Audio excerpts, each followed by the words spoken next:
really want to see a sold out stadium. I think at this point, man, I think that's what we're ready for, and that juice that y'all bring, man. We play with 100% energy, and even in the negative light, coming to the away game, like you want to be the villain, and you put on your mask, you ride with your brothers, and you go make plays. So it was a big win for us, and got to build on this momentum. Please come to our game on Sunday. In a nutshell, that's C.J. Stroud politely hoping that Houston Texans fans are going to show up at NRG Stadium on Sunday. You're 5-4, Houston Texans. You're 7th seed in the AFC playoffs. If the playoffs were to begin today, Houston Texans, led by C.J. Stroud, who might have the best argument for MVP in the NFL. And joining me in studio right now to push back on that, to be Mr. Debbie Downer again, with his hat and all, is DJ Bien-Aime. All right, Debbie Downer, let's fight this fight again, huh? Let's fight this fight again. All right. Last week I did it devil's advocate style. This time, F it. C.J. Stroud, number one. All right, so what's your argument for him being the most valuable player in the NFL? I don't think anybody else has a better argument. No. What's your argument? I would love to hear it. You see how you said, I don't think anybody else has an argument? I would love to hear the argument. 15 touchdowns. Okay. The NFL in passing yards. Okay. Fewest interceptions among any quarterback that started every single game. Mm-hmm. I mean, those are a pretty good place to start. And then the guys he's competing with, now, it does help that Jalen Hurts is coming off of a bye week, but Jalen Hurts, much better supporting cast than C.J. Stroud has. Patrick Mahomes, just won MVP last year. Voter fatigue, and the last two games that he played in didn't look very good. It is a recency bias kind of award. That's why this buzz is starting with C.J. Stroud. And your guy, Tua Tagovailoa, who has great statistics as well, has not won a marquee game yet. He has lost in all of the big games that the Dolphins have played this year. It's really just two big games now, because the Bills are terrible. That's true. It's just two big games. That is true. That is kind of funny to see. Do you remember when the Bills won the Super Bowl before the 2022 season? It's so funny with the Bills because it's always like they circled the wagons, all right. They win Super Bowl in September, early October, and then they become the frauds that we always know them to be. And yesterday I haven't watched the game with as much disdain and hate towards another team since the Patriots when they were on, reigning high. I'm talking about I was rooting so hard for the Broncos. I was rooting so hard. You ever seen that meme with the when Michigan finally beat Ohio State and there's that one meme of that one old black guy, he's crying. He said, "That's what I'm talking about. This bleep means something to me, man." That's how I felt when I saw that field goal at the end go through. I was like, this means something to me.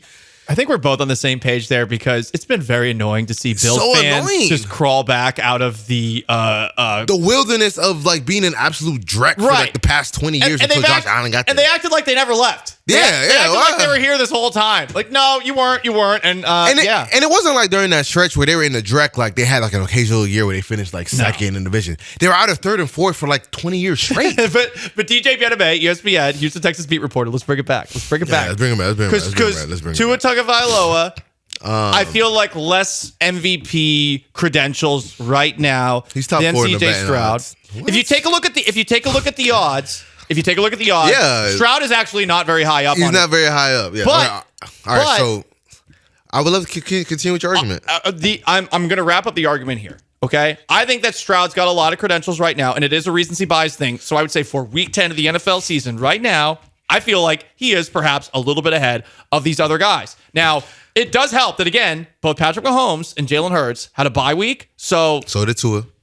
That's true as well. But I mean, again, like Tua's behind those two. I mean, I'm saying Tua's behind those two right now. He's not in the betting odds. He's like top 4 in betting odds. Yeah, so it's Lamar, Tua. Vegas though.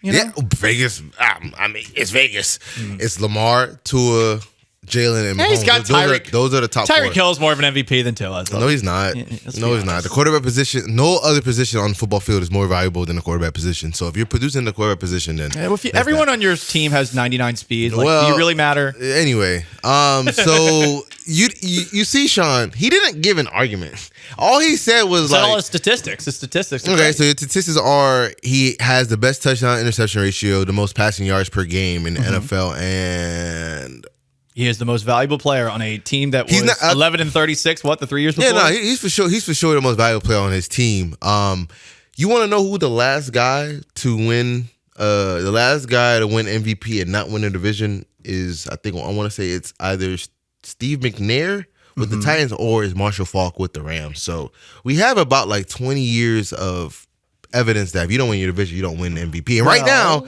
he is second in the division. Okay, well, do you think that he's not going to win the division with the schedule that the Texans have left? They have to win against the Jaguars for me to say they will win a division. You sound a little skeptical Of them winning the division? winning against the Jaguars in a couple of weeks. I'm not skeptical. I just that's going to be a really big game. That's easily going to be the biggest game for this entire regime since they've all come together. So I just want to see how they handle that situation. I'm not saying they're going to lose, but I got to see how they respond this week, right? Because you've had back-to-back highly emotional games where you've come down to the wire. I want to see how they respond this week against the Arizona Cardinals. Because again, if they lose this week, then everything goes moot. You know what I mean? Because they'll be 5-5. Say the Jaguars win next week. All right, so they'll be 5-5 going into the game to the Jaguars, who will be at that point 7-3. Even if the Jaguars lose, they'll still have the upper edge, and then you have to win. Stay one game ahead of the Texans, and that'll be that. So I'm not saying that they won't win. The Texans, I'm not saying they won't win. I just have to see how they respond this week, and then when we come next week, then we'll see what I'm thinking. But I do think the Texans match up very well with the Jags because all of the Jaguars' issues, which is why I didn't have them winning the division. I picked Titans. The Titans won't win the division, but was strictly because of their trench play. Offensive line. Yeah, the offensive line is not good enough to pencil them in to win as a lock that they're going to win the division because, again, the offensive line is one of the worst in terms of pass block win rate. I think they're 31st according to some ESPN stats. And the Texans are I think they're top 5 in pressure rate, and then obviously they're really good at pass protecting. They're top 8 in pass block win rate. It's crazy that they've gotten to that point from where they started the first 2 weeks. Yeah, exactly. And obviously they got healthier, so yeah, they're top tier in pass block win rate. So they just match up really well against because if you can neutralize the trench battle, then it doesn't really matter who you got on the perimeter. Because if I'm busting your head every single play on the O-line, D-line, we saw that with the Bengals game.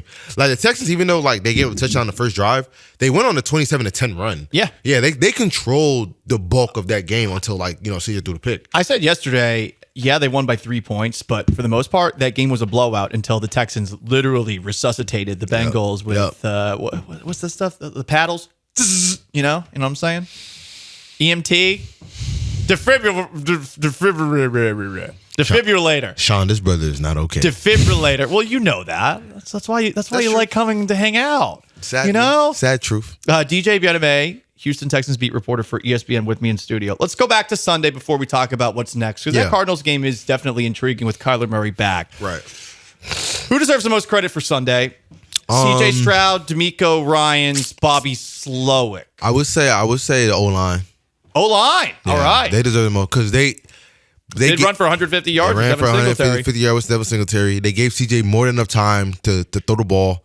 Because where their plays where CJ had to create, but he was kind of at times holding the ball, and he was going through all his reads. He was going through all his reads at times where he go 1, 2, 3, and he was able to do that at times. I remember there was one play where he hit Noah Brown on a curl route, not the one when he ran around and hit Noah Brown, but more of an in-structure play. But he really went 1, 2, 3 and found them. And for you to do that, you have to have enough time to do that with your offensive line. I think the offensive line allowed them to play their first truly balanced, highly effective, efficient game from both sides, from pass and running. So I would say they were the MVP in this past game because they were able to control the clock. They were able to get Devin going, give CJ the time to find his receivers. And again, at times where CJ was creating, they were still blocking and giving CJ enough lanes to find the windows or find the running lanes to throw or the scramble lanes to throw. So, they were for sure the MVP on that game. Yeah, I remember CJ, that was his first multi-turnover game of his career. He had 3 turnovers that game, and they were still able to overcome it. Mainly because, again, he's special, but the O-line was allowing Devin to get going, was allowing CJ to have time to find who he needed to find. So I would say they were the MVP of that game, and then right behind them would honestly be the D-line because Sheldon and Holy KG crap. combined for 4 sacks. Sheldon Rankins, Noah Brown, and Devin Singletary in this game. Or something else. And there's one catch that Noah Brown maybe could have had that would have made things a little bit less stressful down the stretch. I think it was with about 6 minutes left to go or something like that. Brown has really taken off these last 2 weeks. Why? I honestly don't quite know the reason. And of course, you mentioned Devin Singletary a moment ago behind that offensive line. I did not know that Sheldon Rankins had this in him. Yeah. Sheldon Rankins did a J.J. Watt impersonation. The pressure he was creating up the middle against a guy in Joe Burrow, who I do think is, of all the quarterbacks in the NFL today, the one that is the closest in style to Tom Brady in that he's cool, calm, and collected in the pocket. When you have a guy up the middle that can create that kind of pressure, we've seen time after time that that's how you win. You would have thought maybe Malik Collins is the guy who does something like that. This Rankins performance excites me going forward, DJ. Yeah, no, I mean, honestly, I remember somebody on Twitter was trying to tell me that the interior defensive line pressure wasn't that good. And I was like, nah, it really is. And I showed some of our ESPN pass rush win stats, and they were, both of them were up there individually. I think they both, at the time when I pulled it up, they both were within the top 25 for defensive tackles. So it was only a matter of time until they started to get those sacks. Even though Malik didn't have any sacks, but there are plenty of plays where you could feel his presence, where he was able to get to the quarterback immediately. I forgot what play it was, pretty early, where he just completely whooped the right guard and slammed Joe Burrow within it was probably within 3 seconds. Burrow had to get ball out. I think it might have still been completed, but that Sheldon paired with Malik, that's been a very formidable duo. And again, when those two guys are eating, that makes it easier for Jonathan Gennard, who's having a phenomenal year, and obviously Will Anderson. So, again, shout out to Nick Caserio for bringing in Sheldon and Will and re-upping Malik Collins, because that interior front, obviously, Will is on the edge, but sometimes he's on the interior. But those two guys are two really, really good football players. You are right on that. DJ Bien-Aime, Houston Texans beat reporter for ESPN. Did you see the news? What's the most recent news? Ken Dorsey getting fired as offensive coordinator of the Bills? No. Oh, what happened? So the Texans middle linebacker just got suspended 3 games. Denzel Perryman, why? For, I guess, safety rules. I guess they didn't like how he was, hitting people? Yeah. You can suspend somebody for multiple games? Yep. So, yeah, he just got suspended. So that's unfortunate. Appeal that. Yeah. What's Rusty Harden doing? What's Tony Busby doing? The city council race is over. I don't know if he's in it now. Tony Busby, let's get him on the case. Let's appeal this bad boy. He has been pretty good this season, Perriman. Now, to bring it back to something else, we always find funny conversations, DJ, that take place among Texans fans online. Mm-hmm. And I have gotten a kick out of the flipping and flopping that we have done on Bobby Slowik. Yes. So after a couple of games in a row where the Texans can't score and they're losing to the Falcons and they're losing to the Panthers, people were like, oh, Bobby Slowik, man, this guy can't figure it out. 5 touchdowns, 470 yards against the Bucs. A win on the road in Cincinnati with the offensive line playing the way that it did. All of a sudden, we are now back to, is Bobby Slowik going to get a head coaching gig? A very funny, unironic tweet from the CEO of Fantasy Points at Scott Barrett DFB. And he tweeted this out. If Bobby Slowik gets offered a head coaching gig this offseason and you're the Houston Texans, do you? 1, let him walk. 2, promote him to head coach. What do you think on that one, DJ? I'd like an answer. It's a tough question. That one was so stupid because, obviously, I'm just... People, no such thing as a stupid question, DJ. People think that play calling is all that matters for being a head coach, right? They think that's what, really makes you a good head coach. It really doesn't, it doesn't at all. That doesn't make you a good head coach. That can make you a competent head coach, but doesn't make you a good head coach. Just because you can call fancy plays doesn't mean you can lead an entire organization, right? Develop players, develop a quarterback, develop an offensive line, be able to hire a staff and bring in a good OC, a good O-line coach, a good receiver coach, a good D-line coach, hire a good DC, things of that nature, and make sure everybody sees the vision that you have. It's not that easy at all. To be honest, in reality, when you're a head coach, you're basically a CEO that oversees everything. So you have to have your hand in everything, and then you got to find people that can execute what you have in front of you. Right. So to think that just fire like just fire DeMeco and promote Bobby. Like, didn't we see that with Jameis Winston and Lovie Smith / Pep Hamilton? No. Jameis Winston in Tampa. Oh. When Lovie got fired and then Dirk Cutter. Yep, they hired Dirk Cutter because he was the offensive coordinator and they kind of wanted to keep quote unquote unity, and nothing ever came out. Nothing ever amounted out of that. Like nothing at all. So yeah, I mean, it also DeMeco's young. And clearly this team loves playing for him. And I know that's a rather simplistic thing to say, but yeah, all of a sudden you're going to move Bobby Slowik a year after being second in command of calling plays in a Kyle Shanahan offense. After working a year with a rookie who's been incredible, you're going to move him to head coach and you're going to move DeMeco out. It's fun to have as a conversation, I guess, if you're really like a diehard Houston Texans fan and this is all you do. But it's dumb. This is the stuff that gets posted online. We're just asking the questions, DJ. So I appreciate you giving me an honest answer there. So up next for the Houston Texans, who, if the season were to end today, they would be the 7th and final playoff seed in the AFC, and they have the 4th easiest strength of schedule left. But one of their games on Sunday against an Arizona Cardinals team that is now 2-8 is a little bit more difficult because Kyler Murray is back. And for those who did not see that highlight of him running all over the place, it's one of the reasons that I know you believe him, DJ, to be one of the most dynamic quarterbacks the game has ever seen. And while I do want to push back because it does seem extreme, as in terms of his mobility, he does move around in a way that very few other quarterbacks have. It's only been a couple of years, which is perhaps why some people are pushing back. And also, he does seem to be an insufferable teammate. He's been in the league since 2019. Yeah. So, I mean, I don't know that many more. I don't know that many guys that are more dynamic from a passing running standpoint in NFL history. Like, okay, yeah, Lamar, Cam Newton, Michael Vick. I mean, yeah. Fran Tarkenton. Fran Tarkenton, that's fine. Steve Young. All right. Steve McNair. Okay. That's 6 people. Randall Cunningham. That's 7 people. Ooh, we were on the same page on that one. Yeah.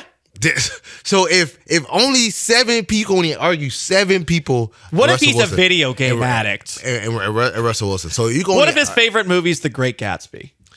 Then his favorite movie is The Great Gatsby. that he wore a pink suit to the draft because of that. And I remember jokingly saying, DJ, oh, red flag, you can't draft him.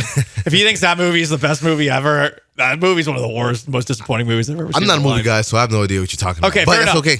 To bring it back to Kyler Murray, though, he's clearly playing well. And this is not going to be a pushover game for the Houston Texans on Sunday, especially considering they lost to Desmond Ridder, they lost to Bryce Young. Yeah, I mean, it's not gonna be an easy game. DeMeco even said that. DeMeco said he's one of the most explosive quarterbacks. I don't want to say ever. No, one of the most explosive quarterbacks you'll ever see. Mm-hmm. So yeah, I mean, So he kind of agrees with me in that regard that he's one of the most dynamic quarterbacks ever of all time. Because you can't. There's not that many like that. Or if you're top 10 on that list, then like, if you're top 10 on any list, then like you can. Like you can for sure be in that conversation. It's like being like a top 10 dunker of all time. You might not be the best player, but if you want to be top 10 dunk of all time, you can really yam it. There's no denying that, DJ. I think the reason I even push back is because like Kyler Murray seems to be a human cat. Like, he just seems to be really like, yeah, I'm just gonna do my own thing, whatever. Yeah, for sure. I can see that. I can see that for sure. Moves around like a cat too. Yeah, the cat man. So I would say, for this game, I would say have the similar game plan to what you had again in Week 1 against Lamar. They did well against him. Yeah, just try to play. I would say play because it's tricky when you play man coverage against a running quarterback. It can backfire because they can just run around. But you have Christian Harris, who's extremely fast. He's probably just as. To be honest, he's probably just as fast as Kyler. If he's not as fast, he's probably a little bit slower. Just like a tick or two slower. So make him your spy or your Blake Cashman. Both of them are really fast. They've been playing well this year, both rangy linebackers. So make them, your spy, and then play man against their receivers to trust your DBs to win against their DBs. Their receivers play tight coverage and make Kyler hold the ball and then make them play backyard football. It's boom or bust in that regard because it can boom and you can hurt you, but it can really bust and then, that backfires. And I would always prefer making a quarterback play off script than letting him play on script because these guys are really good on script. So if you can make them play off script and make them just turn into backyard football, you'll be in a lot better position, in my honest opinion. So I would say something similar to that regard. Blitz a little bit. Obviously press at the line of scrimmage. Don't give any easy releases or easy accesses off the line of scrimmage. Because you have Stingley now. You have Steven Nelson. You got Tyvier. That should be more than good enough to go against Marquise Brown, Rondale Moore, and Michael Wilson. I think his name is Michael Wilson. That should be more than enough they should be able to neutralize that. Because, again, I don't know if you guys noticed, but in the first half, when Stingley and Nelson were on the field, the Bengals literally they had 0 passing yards. Converted 0 third downs. When that duo is out there, they can play a different type of DeMeco has more flexibility in his play calls and what he can call. And sometimes he can just call our players are better than your players, and we're gonna dictate what you guys do, not you guys dictate to us. So. I know, Stingley it appears Stingley gave up a touchdown, but, I talked to people on the team, that was not on Stingley at all. That was more on Jalen. I was curious about that because generally when that happens, the cornerback's always going to be the one blamed on line, but you don't know what's really going on there. Really quickly before we wrap things up, to get to this game on Sunday with Kyler Murray on the field, the Texans are 5-point favorites in this game. How do you see Sunday playing out? I think they'll cover. I think at home, they're really, really really good offensive team.